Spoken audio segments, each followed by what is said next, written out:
What's up, YouTube? It is MidRangeGame. We are back again. I am Dean. That is Brent. How you doing today? Doing good, man. Yourself? I am doing just fine and much better than the Los Angeles Clippers.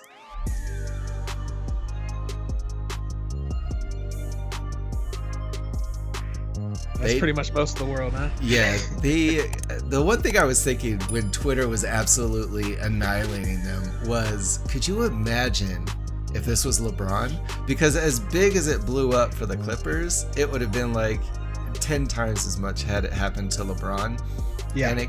And it was such poetic justice. So give me your thoughts first on just the overall, that game, and what you think of the Clippers right now. Where do they go?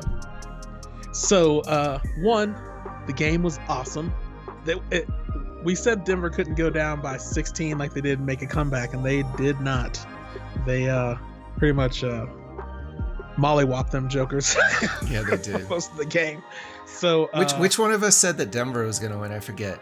You did say Denver. Oh, that's right. It was me. Yeah, it was me. Okay. It was me. Okay. All right. But I said I wanted them to win. I just didn't. But you didn't pick up. I thought Kawhi was going to show up. He had like his worst game of the playoffs. Not worst game. Worst game ever. Like yeah, it was terrible.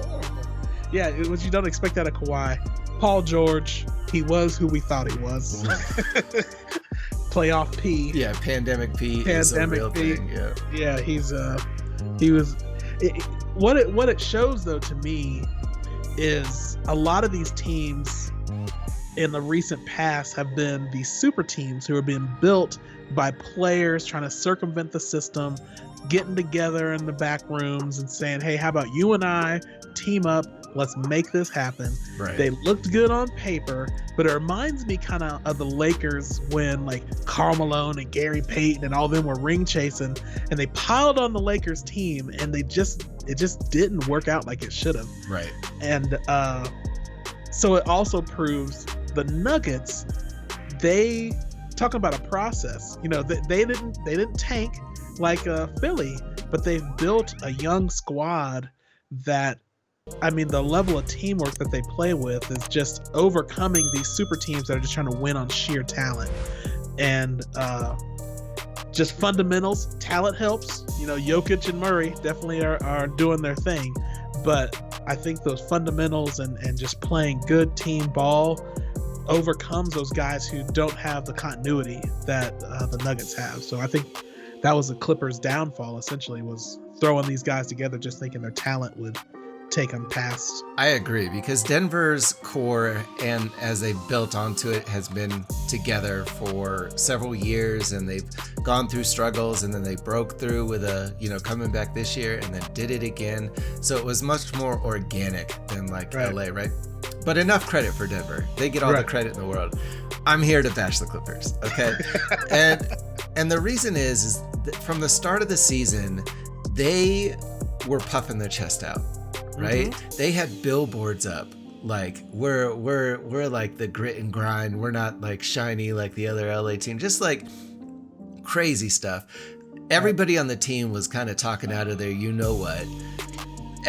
Pat Beverly was like the biggest front runner. Paul George was like, we're the best duo in the league. Right. Kawhi didn't say anything because it's Kawhi, but that's Kawhi. You had their whole team. And this is not an original thought, but their whole team was walking around like they had done something. Right. And the only guy that had done anything is Kawhi, right? All those other guys, they haven't done anything. Nothing. So to lose this series in the fashion that they did is just such sweet poetic justice. Yes. Pandemic P. And I will admit, watching the game, in fact, my wife, Autumn, was like, can you like shut up? Because I was clapping, man. Every time they scored, I was like, yeah. I had Bella, my son and my daughter watching the game with me, and they could care less, but they were still they were supporting their father, okay? They were supporting dad. They're watching the game, and I'm pumped and getting them pumped. We're high-fiving and stuff. And then I'm like, okay, at some point, the Clippers are going to make a run. Right. And I remember the second I knew it was absolutely over, the ball's getting passed around, Paul George wide open in the corner. It didn't even cook Lang. It wasn't even Kawhi. It was off the backboard. And I was like, you guys are the worst. Like, you are the worst. Like, go home. And then you have, after they realized it was over, right? Which, I don't know if you give a pass to Kawhi. I don't, because you can't have 4 points in the second half of a game 7. I mean, yeah, you've done stuff in the past, but in this instance, you failed miserably. Right. And I actually tweeted right after the game, I was like, let's not forget that LeBron had a dismal performance against the Mavericks in the playoffs, right? But how did he come back from that? And I would expect that Kawhi will recover from this, because I do think he is that good. But a guy like Paul George might be broken forever. He seems scared. Marcus Morris seemed scared. Pat Beverly was like skipping around the court looking like an idiot. Like it was really strange to see. And Jokic just absolutely dominated. So it was so beautiful. He bodied him. Here's the best part. Where do they go from here? Like, Montrez is a free agent, and he didn't do himself any favors. He played terrible. And they gave up every pick they have until like 2050 for it might as well be 2050, right? And they don't really have any tradable assets. So this is their team. Right. And where do they go from here? I mean, there's already been reported that Doc is staying. Doc has given up more 3-1 leads than any other coach. And he's given up, and I think it's like 3 of them, plus he's given up a couple 3-2s. He's still a good coach, but it didn't seem, and Van Gundy and others have pointed out during the game, they just kept doubling Jokic, and he kept picking them apart. Like, and he was adjust. I saw Mark Jackson. He was like, once he's passing that well and getting out of the double team, right? Make him shoot long jumpers. Right. I'd rather him score than continually just picking them apart by his great passing ability. And yeah, they just couldn't do anything about that, and they couldn't slow down Murray either. Like, Murray had the game that he needed to have. Yeah. Their defense was really good, but I think all in all, the Clippers just looked broke. Like, they didn't look like they wanted to win the game at all after the third quarter. Yeah, or even mid third quarter, because at halftime you're like, okay, we got us a game. We have a game. Right. After that, though, they just did not look like they wanted to play. They looked like they wanted to be. They were like they did to Dame. They were like Cancun on 3, break. You know, like, I kind of wonder, like, were they like that even coming in? Like, did they get one of those hoorah speeches like, we gonna let these fools come in here and do, you know, like, was anybody doing that? Probably. Maybe who on their team? But Beverly? But maybe Morris. He probably do it. But the thing is that they didn't walk out like, oh no, we got this. You know, we can't let these jokers come back on us, and like we gotta take this for the championship or nothing, kind of thing. You mentioned that could Kawhi get a pass? I think absolutely not. I think Kawhi, it should all fall on him. Just because he's quiet doesn't mean people aren't talking about. There's people talking about he was better than LeBron and anybody, and KD. Yeah, saying he was the best player in the NBA, in the world. Best player in the world. I don't be the best player in the world in a closeout game. Shoot, 6 for 22.